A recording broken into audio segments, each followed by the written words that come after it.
Even for September, the heat was brutal. Seacrest City shimmered, the asphalt baking under a relentless sun, sending up waves of visible heat. Ryan Carter was sprawled across the seat of his delivery scooter, eyes glued to his phone. Hell yeah! A shovel of the ancients, 10 heart steel, I'm golden! Ryan shot up, a triumphant grin on his face. He was about to lock in his pick for the final round of the Aegis of Legends tournament. Just as he was about to tap the screen, a massive, mustard-yellow pop-up hijacked his entire display. Urge dispatch. Special note. Life-saving medication. Priority pickup and delivery. 10x bonus. Auto-accept countdown. 5 seconds. Son of a... The curse flew from his lips as his thumb hammered the cancel button on the edge of the pop-up. The button was grayed out, as immovable as a tombstone. Freaking Dashlink and its mandatory dispatches. The tournament draft timer ran out. The system auto-picked a worthless 1-star unit for him. It was over. His shot at the championship bracket was gone. The screen had already flipped to the Dashlink app, a single address glaring at him. The Avalon Grand, Tower 1, Unit 1701. Next to it, the bonus figure was tempting, but the flashing ×10 was practically blinding. Life-saving medication. Ryan muttered, grinding his back teeth. This better be a real life or death situation, or I swear to God I'm going to find you and deliver a piece of my mind. He stubbed out his cigarette in a nearby, overflowing takeout container, snatched his helmet, and kicked the scooter to life, twisting the throttle to its stop. The bike fishtailed, nearly throwing him off before shooting into traffic. The tires screeched on the scorching pavement as he cut across 3 lanes. He slammed on the brakes in front of a CVS, the scooter skidding sideways as he practically leaped off and burst through the automatic doors. Priority pickup. Urgent. He gasped, shoving his phone screen so close to the pharmacist's face she flinched. Startled by his intensity, she quickly scanned the order. Okay, I see it. She turned and retrieved a small white paper bag from behind the counter. It is a rapid dissolve sublingual tablet for acute asthma attacks. The customer stressed it was extremely urgent. Before she could finish, Ryan had snatched the bag and was already spinning back toward the door, throwing a muffled, "Thanks," over his shoulder. He threw himself back on the scooter, helmet barely buckled, and gunned it. The engine screamed as he merged back into the chaotic flow of traffic. The destination on his GPS, the Avalon Grand, was the city's most notorious zip code for the ultra-wealthy. Not far, but a world away. The scooter's whine mixed with the cacophony of the street, but Ryan's heart was pounding faster than the engine's RPM. He weaved through the gridlock like a missile, a blur of motion and reckless abandon. You trying to get killed? You maniac! What the hell was that? The chorus of angry horns and shocked shouts was left in his wake. Guess this is my good deed for the decade. Ryan grumbled to himself, his voice lost in the wind. Saving a life is supposed to be good karma, right? Because I'm not risking my neck and a dozen traffic tickets for fun. He was muttering curses, but his eyes were sharp, scanning the road, the traffic lights, and the shrinking distance on the map. The frantic energy of downtown began to fade, replaced by the manicured tranquility of the city's wealthiest district. The Avalon Grand's imposing, wrought iron gates and the stoic, perfectly uniformed security guard came into view. The closer he got, the more impossible his task seemed. A heavy barrier arm blocked the entrance like a declaration of war. The guard in the booth had obviously spotted the incoming delivery scooter and had already stepped outside, raising a white-gloved hand in a universal, non-negotiable stop. Delivery vehicles are prohibited. The guard's voice crackled through a small megaphone, cold and official. Please contact the resident to have them meet you at the gate. Buddy, you gotta let me through. It is life-saving medicine. Ryan's voice was strained with desperation, sweat stinging his eyes. He held up the small white pharmacy bag like it was a holy relic. The person in Tower 1, 1701, is having an asthma attack. They're not gonna be able to come down. The guard's brow furrowed. His eyes flickered from the bag to Ryan's frantic face, a hint of hesitation crossing his features before being replaced by rigid adherence to the rules. Rules are rules. I have no authorization to grant you entry. You need to call the resident and have a family member or their staff come down to receive the package. Chapter 5. Creative Entry. If she could answer her damn phone, I wouldn't be arguing with you. Ryan roared, his patience completely gone. There was no time for this. He fixed his gaze on the barrier arm. Without slowing down, he crouched low over the handlebars and twisted the throttle again. The scooter's engine roared, the front wheel lifting slightly from the sudden burst of power. Now, Ryan leaned the scooter into a sharp, impossible angle, almost parallel to the ground. In a move straight out of an action movie, he executed a perfect side drift, sliding the scooter on its side. It shot forward, clearing the few inches of space between the bottom of the barrier arm and the pavement, and emerged on the other side. Holy crap! That was close! He gasped, riding the scooter and gunning it again before he could process the insane risk he'd just taken. Hey, stop! You stopped right there! The guard's furious. Amplified shouts echoed behind him, but Ryan was already gone. He sped through the pristine, winding roads of the complex. The Avalon Grand was a maze of identical-looking luxury towers. He craned his neck, eyes darting from the GPS to the building numbers. Tower 1! Tower 1! Got it! Chapter 6. The Leap. A gleaming glass and steel skyscraper loomed ahead. But another obstacle appeared. The heavy glass doors to the lobby were locked, requiring a key fob. Damn it! Ryan slammed his palm against the glass, the sound echoing in the empty, marble-floored lobby. No one was coming. His eyes scanned the building's facade, desperate. Then he saw it. On the second floor, a window in the stairwell was cracked open. He backed up, took a running start, and launched himself at the wall. His right foot found a decorative ledge, and he pushed off hard, his body soaring upward. His fingers scrabbled and found a hold on the marble windowsill. With a grunt, he pulled himself up, muscles screaming, and swung his body through the open window, landing with a thud on the stairwell landing. He didn't even pause. He knew a building this exclusive would have elevators that required a key fob. It was the stairs or nothing. 17 flights. He took them 2 at a time, his lungs burning. Finally, gasping for air, he burst onto the 17th floor landing and pounded on the heavy, reinforced door of Unit 1701. Delivery! I have your medicine! Open the door! Silence. He realized with a sinking feeling that the person inside was likely unconscious. His eyes darted back to the stairwell window. He remembered seeing from below that the large apartment balconies were situated just a few feet from these windows. He ran back and leaned out. The street below was a dizzying drop, the cars like tiny metal bugs. A wave of vertigo washed over him. Oh, hell no! You fall from here, you're a puddle on the sidewalk! He whispered, his voice trembling. Damn it! I've come this far! He took a deep breath, trying to steady his nerves. He tucked the medicine securely into his breast pocket and zipped it shut. He stood on the windowsill, his legs shaking. The wind at this height was fierce, whipping his clothes around him. He estimated the distance to the balcony. For maybe 5 feet. A chasm. He locked his eyes on the target, forced himself not to look down, and jumped. Chapter 7. A desperate kiss for a terrifying second. There was nothing but air and the sickening lurch of gravity. His heart leaped into his throat. He landed hard in the center of the balcony, immediately tucking into a forward roll to absorb the impact, his bones jarring from the force. Cough! Cough! That was insane! He wheezed, lying on the cool tile, his entire body trembling with adrenaline and residual fear. But there was no time. He scrambled to his feet and looked through the floor-to-ceiling glass doors. A young woman was collapsed on the floor, just inside, her face a terrifying shade of blue. Her chest was heaving violently, but she was making no sound. One hand was outstretched toward the door, a final, failed attempt to let him in. Ryan's heart clenched. He yanked on the balcony door, thankfully unlocked, and rushed inside.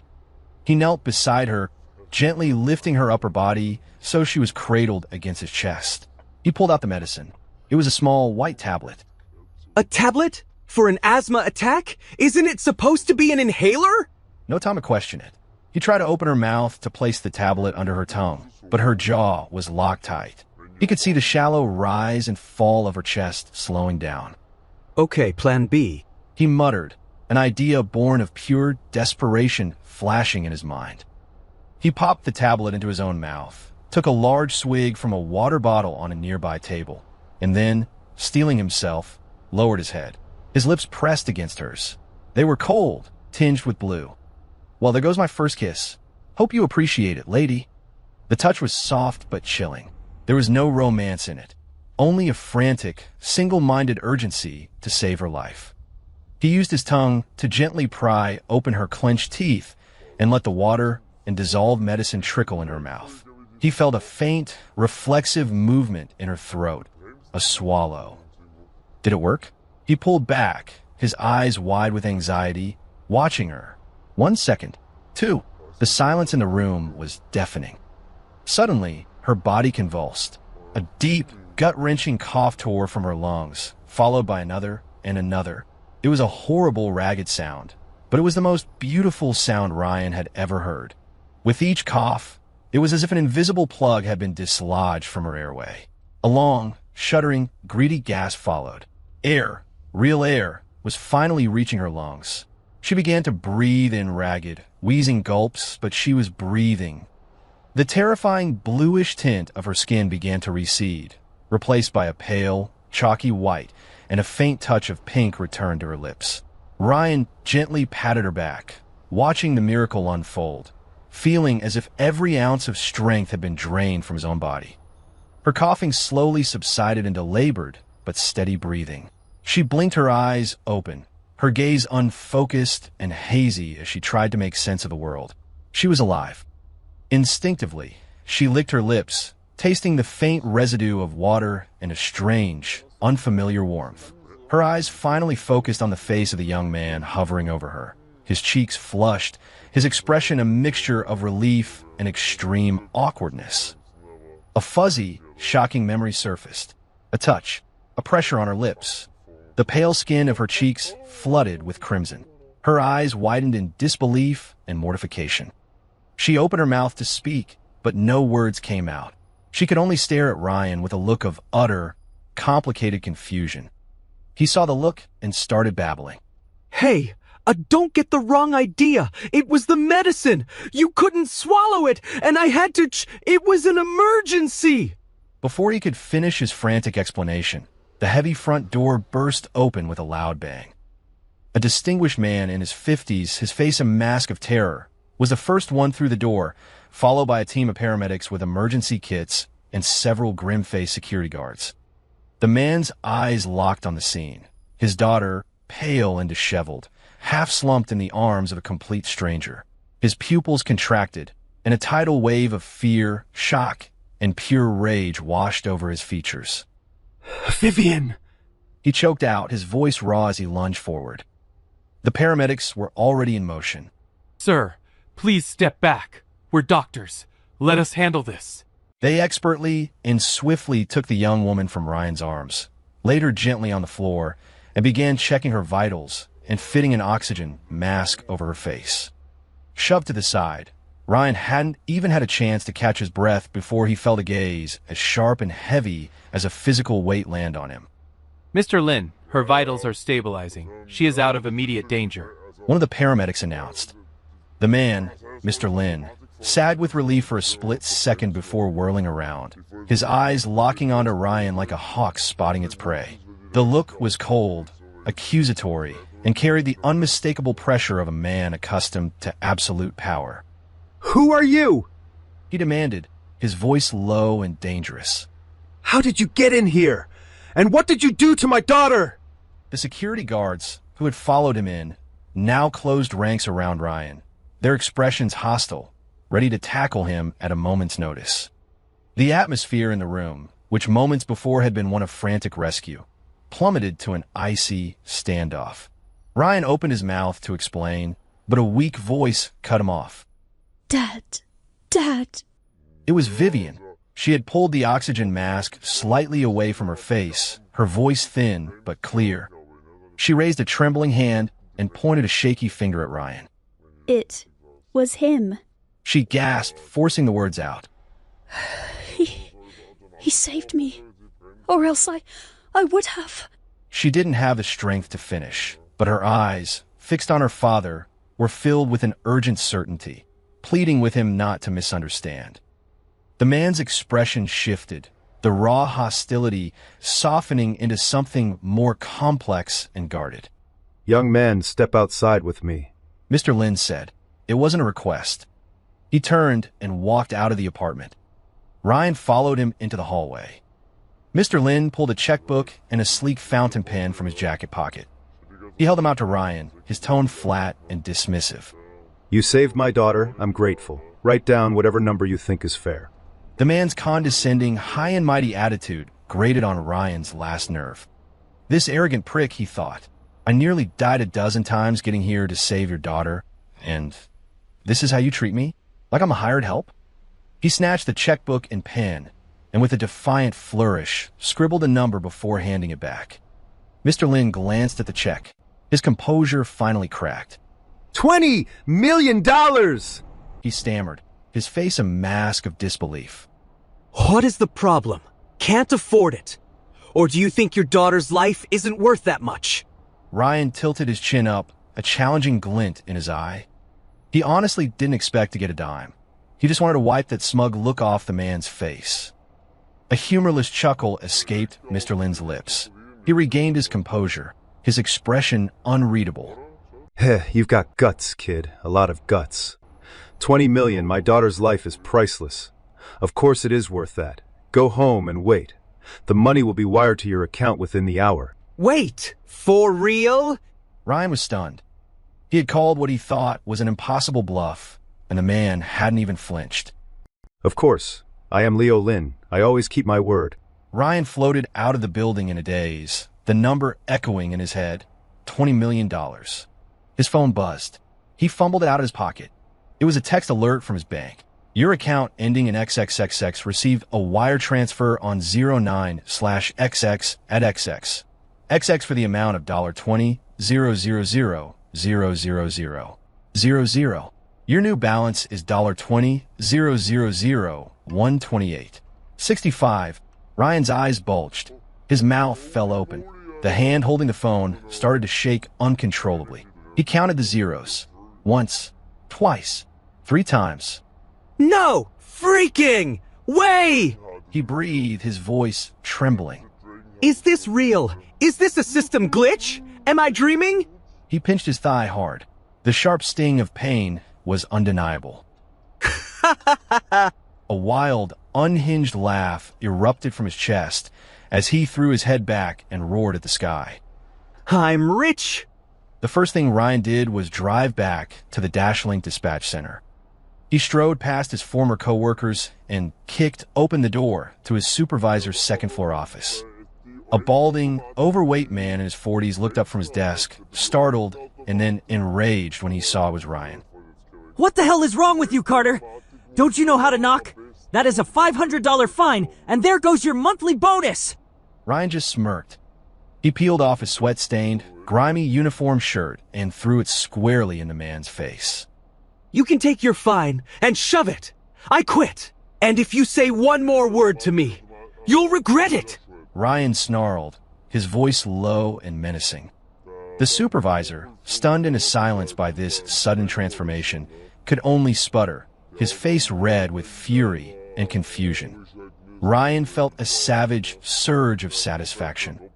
He turned and walked out, leaving his boss sputtering amidst the stunned silence of the other drivers, whose faces were filled with a mixture of shock and awe. His first stop was the mall. He walked into a designer boutique and bought the most expensive suit they had. Staring at himself in the mirror, he thought, damn, the clothes really do make the man. I had no idea I was this handsome. Next, he bought the newest iPhone and a top-of-the-line Samsung Galaxy Fold. Finally, he walked into a Porsche dealership and paid cash for a brand new Cayman. Chapter 14. The text after the shopping spree, Ryan drove his new car back to his cramped, run-down apartment. The contrast was jarring. He flopped onto his bed, the whole day feeling like a bizarre fever dream. I'm a multi-millionaire, he said to the ceiling. Okay, what is the plan? First, get my parents on a round-the-world cruise. Then buy them a house downtown.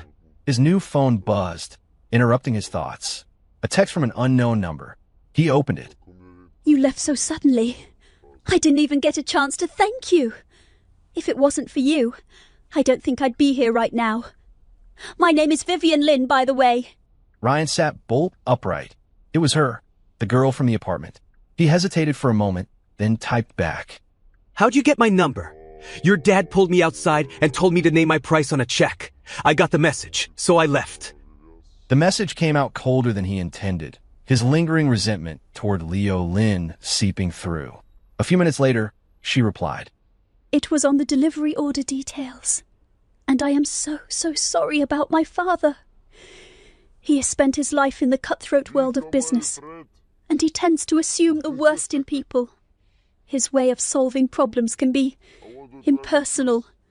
I apologize on his behalf. Her sincerity disarmed him. The anger he felt toward her father began to fade. Man, why am I being a jerk to her? It's not her fault. He chided himself. He quickly typed a new message. It is fine. You don't have to apologize. My tone was out of line. How are you feeling? Are you okay? The reply was almost instantaneous. Asterisk, asterisk. Much better. The doctors want me to stay for a few days for observation. And they told me what you did. How you jumped from the 17th floor to get to me. Honestly, thank you so much. Without you, I'd be a... Asterisk, asterisk. The memory of that jump still made his legs feel like jelly.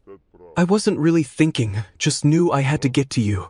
Looking back on it now, it kind of terrifies me. Honestly, I don't think 20 million was enough. A life is priceless, especially when it involves two of them. I'd really like to thank you in person. Could I take you to dinner when I get out of the hospital? Sure. Ryan replied, a small smile touching his lips. Great! I'll text you when I'm out. Oh, I still don't know my hero's name. Fyan Ryan Carter. Chapter 15.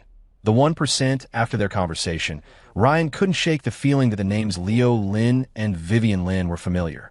He pulled out his new phone and Googled them. The results made him almost drop the device. Leo Lynn, CEO and founder of Lynn Global Conglomerate, real estate mogul, richest man in Seacrest City, ranked 60th on the Forbes Global Billionaires list. Vivian Lynn, Leo Lynn's only daughter, known to have a delicate constitution since childhood. Fiercely protected by her father, she rarely appeared in public. The undisputed princess of the Lynn dynasty. Ryan let out a low whistle. He hadn't just saved some rich girl. He had saved the daughter of one of the most powerful men on the planet. Suddenly, $20 million didn't seem like such an astronomical sum for a man like Leo Lynn. It was probably less than a rounding error. No wonder he was so arrogant. Ryan mused. The guy can definitely back it up. A few days later, his phone chimed with a new text for Vivian. Are you free tonight? For that thank you dinner we talked about. I made a reservation at the Pinnacle at 7. Is that okay? I can have a driver pick you up. The Pinnacle. Ryan had heard of it. It was the most exclusive 5-star restaurant in the city, perched on top of the tallest skyscraper. A single meal there cost more than he used to make in a year of deliveries. Sounds good. At 6:50 p.m., a silent, black Maybach pulled up in front of Ryan's rundown apartment building, looking as out of place as a spaceship. A chauffeur in a black suit got out and opened the rear door for him. The car glided toward the glittering heart of the city, stopping at the base of a tower that seemed to scrape the stars. A valet opened his door and led him to a private elevator that shot straight to the top floor. The elevator doors opened onto a scene of breathtaking luxury. The restaurant was a sweep of understated elegance, with floor-to-ceiling windows offering a panoramic view of the sparkling city lights below. A hostess led him to a secluded table by the window, where Vivian was already waiting. She was wearing a simple white dress that highlighted her delicate beauty. Her face had regained its color, though a hint of post-illness paleness remained. When she saw him, her eyes lit up, and she stood with a genuine, slightly shy smile. Ryan, you made it! Hey, are you feeling better? He asked, suddenly nervous in her presence. She had an aura of quiet grace that was completely foreign to him. Much better. Please sit. Don't be so formal. It is just us tonight. She said, her voice soft and reassuring. As he sat down, he felt a bit like an imposter. I wasn't sure what you'd like to eat, so I just ordered all the chef's specials. She said with a small laugh. I'm easy. Anything's fine. He replied, feeling a little out of his depth. Vivian smiled. You're kind of adorable. Ha! Ryan blinked, caught off guard. The food began to arrive, each dish a work of art. They talked as they ate, mostly Vivian asking questions and Ryan answering. So you really slid your scooter under the barrier arm? That is incredible! She said, her eyes wide with amazement as he recounted his journey to her apartment. I was desperate. He said, scratching the back of his neck. I was worried about you. At his words, a faint blush colored her cheeks. She looked down, fiddling with the food on her plate. And later, you know, that is how you gave me the medicine. Here it comes, Ryan thought, his stomach doing a little flip. Oh, yeah, about that. It was an emergency. Your jaw was locked, and I couldn't get the tablet in, so I'm really sorry if I crossed a line. Seeing his flustered, apologetic state, Vivian let out a small laugh. Her cheeks were pink, but her eyes sparkled with a playful light. I'm not blaming you, silly. If you hadn't crossed a line, I wouldn't be here. It is just... Her voice dropped to a near whisper. That was my first kiss. Boom! The words hit Ryan like a thunderbolt. He blurted out, Mine too! Vivian froze, her eyes widening. Then a deep, beautiful blush spread across her face, reaching all the way to the tips of her ears. She mumbled under her breath. So, it was a first for both of us. The air suddenly crackled with a new, awkward tension. Neither of them knew what to say next. The silence was broken by a smooth, confident voice. Vivian, darling, what a surprise to see you here. And who is this? Your new boyfriend? A tall, stunning woman in a fire-red dress approached their table. She looked to be in her 40s, but her makeup was flawless and her figure impeccable. The moment Vivian saw her, her warm expression turned to ice. What I do and where I go is none of your business, She said, her tone dripping with contempt. And who gave you permission to call me that? A homewrecker who schemed her way into my family has no right to speak to me. The woman's smile faltered for a fraction of a second, but she quickly recovered. Vivian, you misunderstand. It was your father who pursued me. When I met him, he told me he and your mother were already divorced. I never would have gotten involved otherwise. Vivian didn't reply, just scoffed and turned to look out the window. The atmosphere was thick with hostility. Just then, a handsome man in a white suit, probably in his early 30s, walked up to the woman. Rachel, the clients are waiting. We shouldn't keep them. The woman, Rachel, nodded. Vivian, you two enjoy your meal. I have to get back to business. With that, she turned and walked away. After they were gone, Vivian turned back, a sad, weary smile on her face. I'm sorry you had to see that. I had no idea she'd be here. Hey, don't worry about it. Ryan said with a shrug. It is like something out of a TV show, the rich family drama, the evil stepmother, the fight for the inheritance. I thought that stuff was all made up. Pretty cool to see a live performance of the rightful heiress confronts the scheming usurper. This meal was worth every penny. Vivian stared at him for a second, then burst out laughing, the earlier tension melting away. What are you talking about? Rightful heiress? She said, playfully rolling her eyes. You think this is some period drama? Hey, if it got you to smile, it worked. Ryan said with a grin. Now eat up. You'll need your strength for the next round against the evil queen. Okay. Vivian laughed, picking up her fork, her mood completely restored. Meanwhile, Rachel Wong and the man in the white suit didn't go to meet any clients. Instead, they entered a private suite on a lower floor. The moment the door closed, Rachel's poised demeanor shattered. She threw herself into the man's arms, her voice shaking with rage. That little brat! Talking to me like that in public. I wanted to slap her right across the face. Just you wait. When our plan is complete, I'll make her pay for every single word. The man stroked her back calmly. Patience, my love. Soon, everything will be ours. Then you can deal with her however you please. Weeks passed. In the beginning, Vivian and Ryan texted constantly. But as time went on, their different worlds seemed to pull them apart, and the messages became less frequent. Ryan understood. They were from two separate universes. A lasting connection was a long shot. He had since bought a sprawling 1,500 square foot condo downtown. He was in the middle of a gaming session when his phone buzzed. He glanced at it. The number was instantly recognizable. It was Vivian. Ryan, are you busy? I am at the Elysian Fields Karaoke Club with a friend. Room 302. I don't know why, but I feel really dizzy. Can you come get me? A cold dread washed over Ryan. She has been drugged! He didn't hesitate. He grabbed his keys and sprinted his car.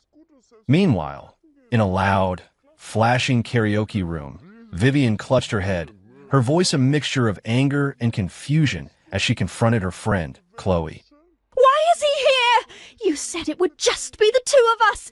You know I can't stand him. Chloe looked flustered, her eyes darting around the room. Vivian, don't be mad. I didn't know he was coming. I guess he just happened to be here. Come on, the more the merrier, right? She couldn't meet Vivian's accusatory gaze. Vivian's head was spinning. The room felt like it was tilting, the flashing lights and booming music making her sick. She tried to stand, but her legs buckled, and she fell back onto the plush sofa. That's when a man in a flashy designer suit who had been lurking in the corner sauntered over and sat down beside her, far too close for comfort. Vivian, my dear, where are you going?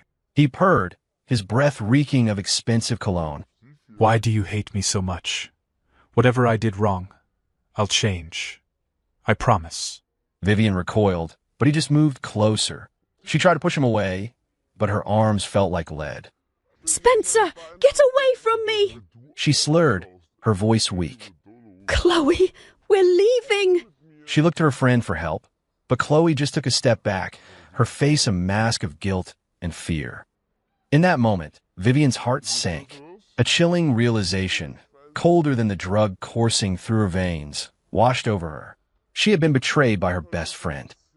Spencer's grin widened, and he leaned in, his face just inches from hers. Leaving, Vivian. You're in no condition to go anywhere. Let me take you home. I'll take very good care of you. He reached out to put his arm around her. Despair closed in on her like a shroud. Boom! The door to the room flew off its hinges, slamming against the wall with a deafening crash that momentarily silenced the music. A figure stood silhouetted in the doorway, panting, his eyes scanning the room like a predator before locking onto Vivian and the man leaning over her. Ryan. Vivian breathed, the name a faint whisper. Seeing him there, a wave of relief washed over her, and her tenuous grip on consciousness finally slipped. Who the hell are you? Get out! Spencer shouted, enraged at the interruption. Ryan ignored him. He crossed the room in 2 long strides, shoved Spencer aside, and gently pulled Vivian behind him, shielding her with his body. Spencer stumbled back, regaining his footing. Do you have any idea who I am? Let her go and get the hell out of here before you regret it. I'm the guy who is about to beat your ass. Ryan said, his voice dangerously low. You're dead! Spencer screamed, grabbing an empty beer bottle from the table and swinging it at Ryan's head. Ryan ducked, the bottle whistling past his ear. He moved with surprising speed, a sharp chop landing on Spencer's wrist. Spencer yelped in pain, the bottle clattering to the floor. Before he could recover, Ryan followed up with a vicious sidekick that sent Spencer flying back onto the sofa, clutching his stomach and gasping for air. Stop him! Spencer wheezed to his friends. A couple of Spencer's cronies, a pair of slick-looking trust fund kids, moved to block Ryan's path. They were soft, spoiled, and had never been in a real fight in their lives. Ryan dispatched them with a few quick, brutal movements, leaving them groaning on the floor. He scooped the unconscious Vivian into his arms and walked out without a backward glance. Chapter 21. The guardian Ryan carried Vivian to his car, carefully placing her in the passenger seat and buckling her in. He sped to the nearest hospital, his knuckles white on the steering wheel. After an hour in the emergency room, Vivian's system was flushed and she was slowly coming to. She blinked open her eyes, disoriented by the harsh fluorescent lights of the hospital room. When her vision cleared, she saw Ryan sitting in a chair by her bed. His head was bowed slightly, and he was just watching over her, a silent, steady presence in the sterile room. Ryan? She whispered, her voice hoarse. His head snapped up, his expression immediately filled with concern. You're awake. How are you feeling? Are you okay? She shook her head slightly. Better. Just weak. You brought me here. Yeah, I got your text and knew something was wrong. I got there just as that scumbag was all over you. So I gave him a flying kick and took out his buddies for good measure. Ryan said, puffing out his chest with a bit of theatrical flair. A small smile touched Vivian's lips, followed by a weak giggle. A flying kick! Hey, if you can laugh, you must be okay. Ryan said, a wave of relief washing over him. He had been worried the trauma of the night would have broken her spirit. Thank you, Ryan. She said, her voice soft and sincere. You saved me again. I don't know how I can ever repay you. You could always marry me, he said with a wink, trying to lighten the mood. Get over yourself, she retorted, a blush creeping up her pale cheeks. But she couldn't hide the way her heart fluttered at his joke. The air in the room suddenly felt charged, intimate. Ryan smiled, sensing her embarrassment. I'm kidding. You must be starving after all that. I'll go get you something to eat. He started to stand, but Vivian's hand shot out and grabbed his arm. No, she said, her voice small, a flicker of fear in her eyes. Don't leave me alone. Her vulnerability hit him right in the chest. He sat back down, his voice gentle. I won't. I'm not going anywhere. Tell you what, I know a place that makes the best soup in the city. How about I take you there? Okay, she whispered, her grip on his arm relaxing. Chapter 22. First stirrings, Ryan helped Vivian out of the hospital and drove her to a small, unassuming 24-hour diner he frequented. Mama Rosa, he called out as they entered. The usual for me, and a bowl of your famous chicken noodle soup for my friend. A kindly older woman with a warm smile turned from the grill. Ryan, honey! And who is this pretty young lady? Your girlfriend. Ryan and Vivian both blushed. No, Mama Rosa, just a friend! He stammered, helping Vivian into a booth. A friend. The woman said with a knowing wink. Coming right up. Soon, 2 steaming bowls of soup were placed in front of them. Try this, Ryan said, pushing the chicken noodle soup toward Vivian. It is her secret recipe. Cures anything. Vivian took a tentative sip. The rich, savory broth was instantly comforting, warming her from the inside out and soothing her battered system. Her eyes lit up. Wow, this is amazing! Told you, Ryan said with a satisfied grin. You eat up. I'm gonna go help her clean up a bit. Her husband passed a few years back, and her kids live out of state. I try to help out when I can. Go ahead, Vivian said, smiling. She watched as Ryan went behind the counter, effortlessly bussing tables and washing dishes, chatting and laughing with Mama Rosa. Every girl dreams of a hero, someone who will swoop in and save her when she needs it most. Vivian had always thought such notions were the stuff of fairy tales. In her world, men were drawn to her status, her family name. But then there was Ryan, a little rough around the edges, maybe, but kind, brave, and fiercely protective. The man who had twice appeared like a guardian angel to pull her back from the brink. She felt her heartbeat quicken, a powerful, undeniable flutter in her chest. She wasn't sure if it was gratitude, admiration, or something more, but she knew one thing for certain. Ryan Carter made her feel safer and more alive than anyone she had ever met. Chapter 23. The Kiss. Hey, Earth to Vivian, what are you daydreaming about?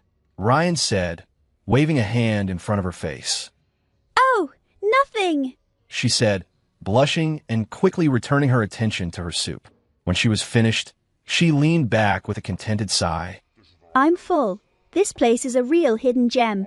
If you like it, I'll bring you here all the time, Ryan said, his voice soft. I'm getting tired, she said, resting her head in her hand. Okay, I'll take you home. He drove her back to her condo at the Avalon Grand. As he was about to say goodnight at the door, she stopped him. Will you come up for a bit? Ryan hesitated, but the thought of her being alone after what had happened tonight didn't sit right with him. He nodded. Inside, the atmosphere was thick with unspoken feelings. Vivian took off her coat, her fingers trembling slightly. It was the first time she had ever invited a man into her home this late. Can I get you something to drink? She asked, her voice a little shaky. Just some water is fine.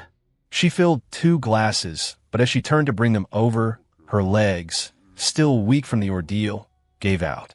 She cried out as she started to fall. Ryan moved in a blur, catching her and pulling her flush against his body, the glasses shattering on the floor. They were inches apart, chest to chest, their hearts hammering in unison. He stared down at her beautiful, terrified, and trusting face. His throat went dry. Slowly, deliberately, he lowered his head. Vivian's eyes fluttered shut, her long lashes trembling against her cheeks. His lips met hers, gently at first, a soft, questioning touch. Then, as if a dam had broken, the kiss deepened, becoming hungry, passionate, and possessive. His arms tightened around her, pulling her closer until there was no space left between them. The world spun away. All Vivian could feel was the firm, warm pressure of his lips, the strength of his arms around her, and the dizzying sensation of being completely, utterly claimed. She responded instinctively, her own kiss clumsy, but full of a longing she hadn't known she possessed. When they finally broke apart, they were both breathless, their foreheads resting against each other. Ryan's eyes were dark with an intensity that made her weak in the knees. Her own face was flushed, her lips swollen and tingling. I'm sorry, Ryan began, his voice hoarse. But Vivian silenced him by surging up and kissing him again, pouring all her fear, relief, gratitude, and burgeoning love into the act. This time, there was no hesitation, only certainty. They clung to each other in the silent living room, a profound sense of peace and rightness settling over them. Exhausted and emotionally spent, they drifted off to sleep, wrapped in each other's arms on the sofa. Chapter 24, The Ultimatum. What is the meaning of this? A furious roar shattered the morning calm. Ryan and Vivian shot awake, blinking in the bright morning light to see Leo Lin standing in the doorway, his face purple with rage, his eyes fixed on Ryan with murderous intent. He had stopped by to bring his daughter breakfast, only to find this. Vivian scrambled to her feet, instinctively moving to stand between her father and Ryan. You're protecting him! A broke delivery boy who has the audacity to touch my daughter! Vivian, step aside! Leo bellowed, his finger trembling as he pointed at Ryan. Vivian stood her ground. He saved my life! Twice! Last night, Spencer Joe drugged me. If Ryan hadn't come, do you know what would have happened? He's always there when I need him. Where were you, Dad? You've been so wrapped up with Find It Woman that you haven't called me in over a month. Mum always told me that if there is one person you think of first when you're in trouble, that is the person worth spending your life with. For me, that used to be you. Now, it is him. And I'm telling you right now, I'm going to marry Ryan, and there is nothing you can do about it. Her words struck Leo Lin like a physical blow. He staggered back, the anger draining from his face, replaced by a profound, gut-wrenching guilt. She was right. He had neglected her. He had failed her. His phone rang, jarring him from his thoughts. He looked at the caller ID, and his expression turned to stone. He answered, his voice a low growl. Your son got beat up. He is lucky he is not dead. He dared to drug my daughter. You tell that little punk his life is over. And that partnership deal between our companies, forget it. In fact, you can expect your entire company to be bankrupt by tomorrow. He hung up without waiting for a reply. The fury he felt for Ryan now redirected with laser-like focus on its proper target.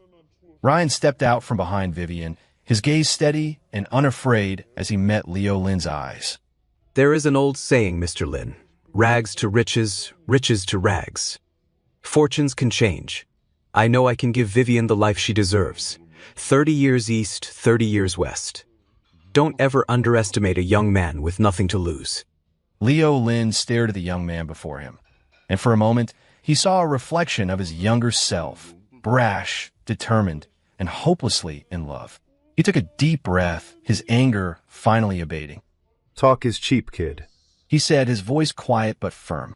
You want to prove yourself, show up at my office tomorrow morning. We'll see what you're really made of. Ryan blinked. What?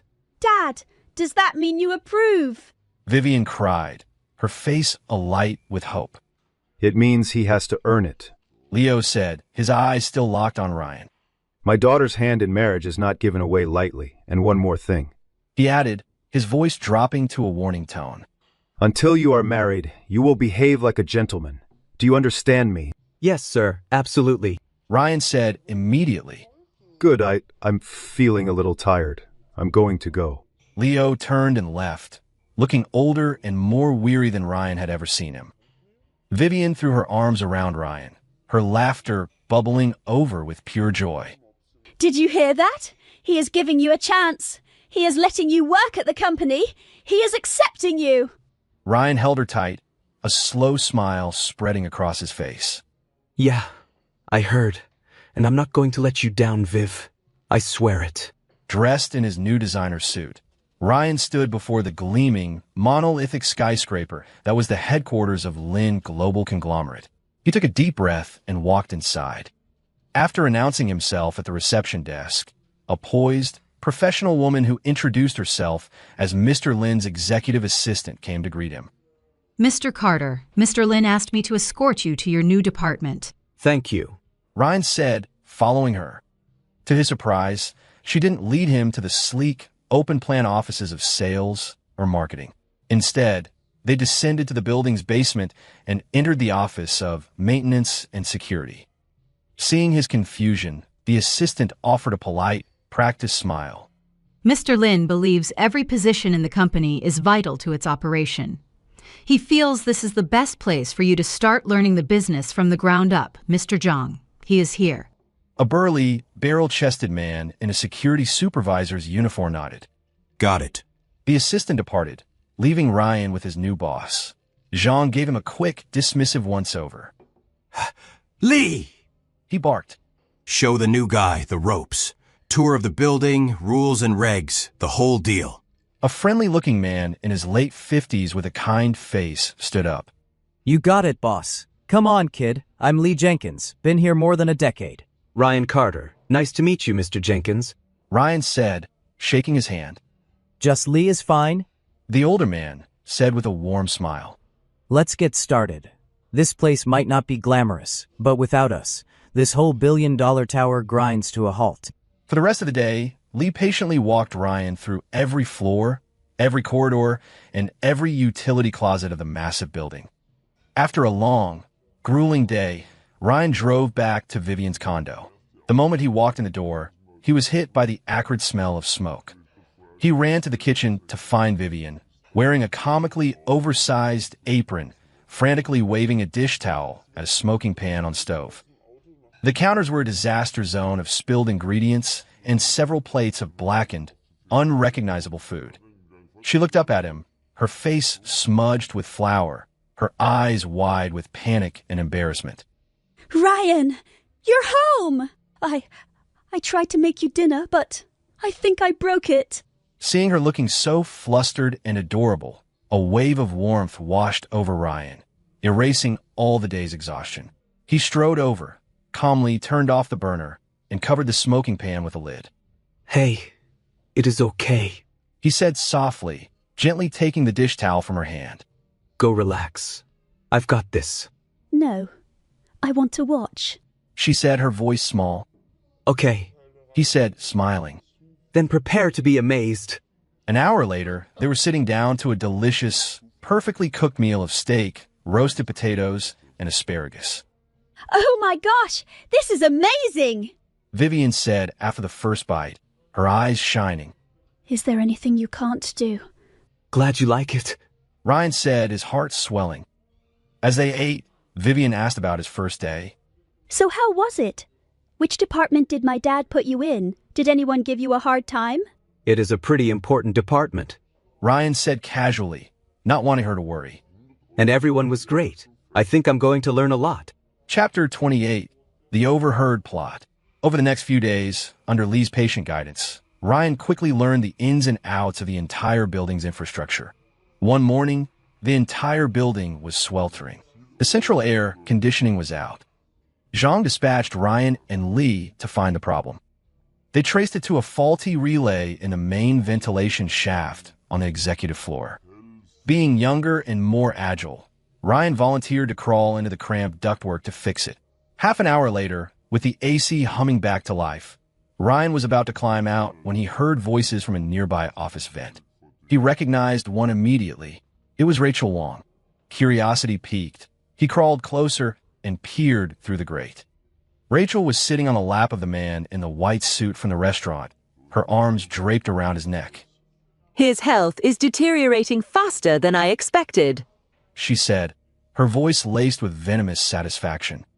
It won't be long now. Soon, this entire company will be ours. The man, Dylan Shun, smiled coldly. Everything is proceeding as planned. The neurotoxin is untraceable mixed into his daily health supplements. It just looks like he is aging poorly and overworked.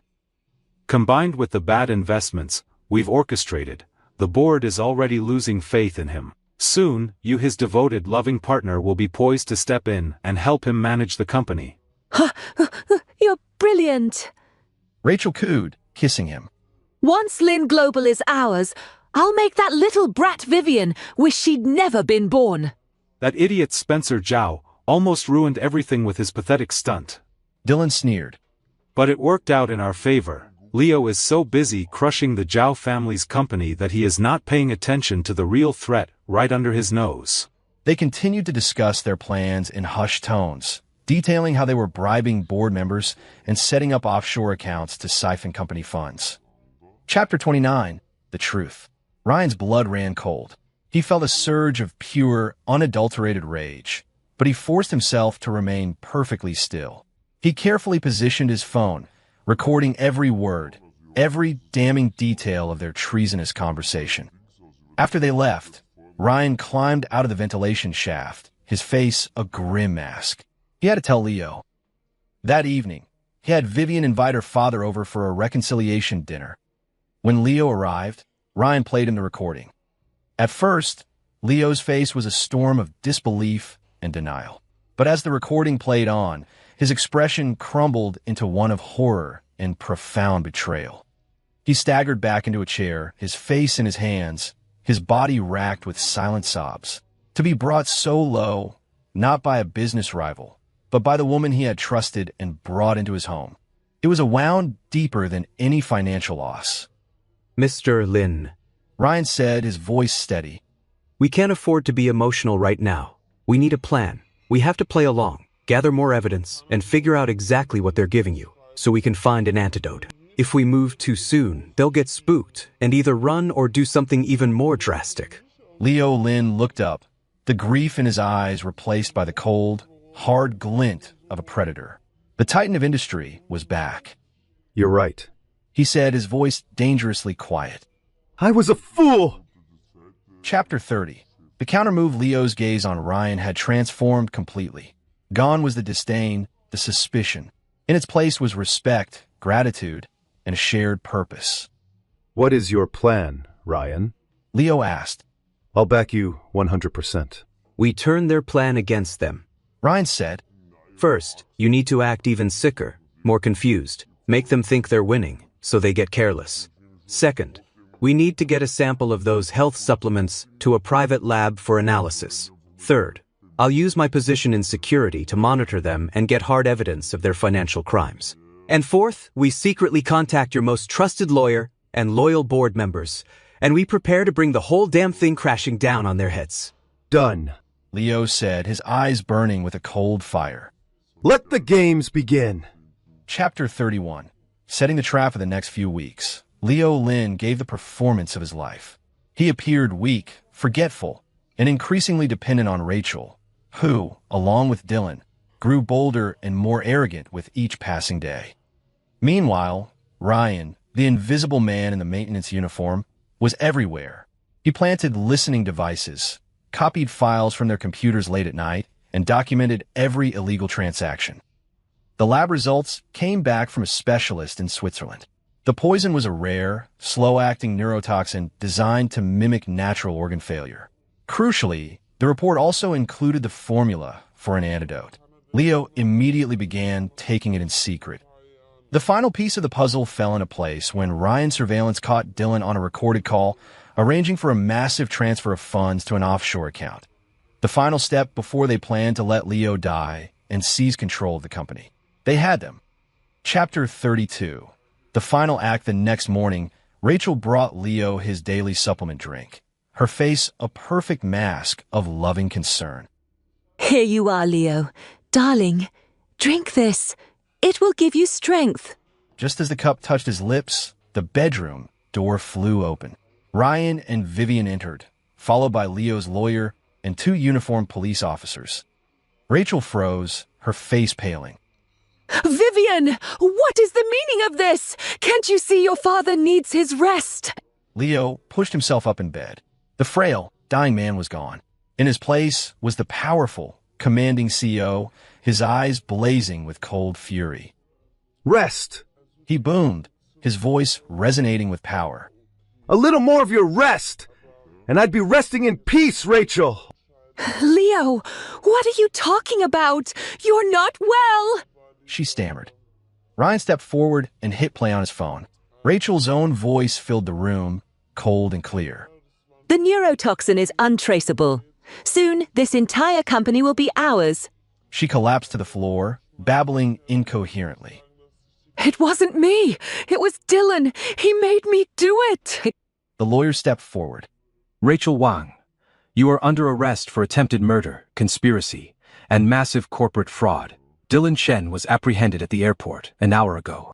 As the police handcuffed a hysterical Rachel and led her away, a profound sense of relief settled over the room. Leo got out of bed and walked over to Ryan. He placed a heavy hand on his shoulder, his eyes filled with a gratitude that went beyond words. You were right, Ryan, he said, his voice thick with emotion. I misjudged you. You saved my life, my daughter's life, and my company. You have more integrity and courage than any man I've ever known. He looked at Vivian, who was beaming at Ryan with tears of pride in her eyes. The future of this family and this company is in good hands. Ryan smiled. Just one more thing, Mr. Lin. All this happened because you let the wrong person into your life. The person who stood by you when you had nothing, who helped you build this empire. Your ex-wife, she was the one who loved you, not your money. Maybe it is time to fix that too. Leo looked stunned. Then a deep, profound regret filled his eyes. He nodded slowly. You're right, son. You're right about everything. A few months later, the scandal had passed, and Lin Global was stronger than ever. Ryan, now a rising star in the company, had proven himself not just a hero, but a brilliant businessman. And Leo Lin, humbled and changed, was taking the first tentative steps toward reconciling with the woman he had foolishly let go of so many years ago. At a lavish, beautiful wedding overlooking the ocean, Ryan Carter and Vivian Lin exchanged their vows. Their story, born from a desperate emergency alert, had become a testament to the fact that sometimes the most unexpected delivery can change your entire world.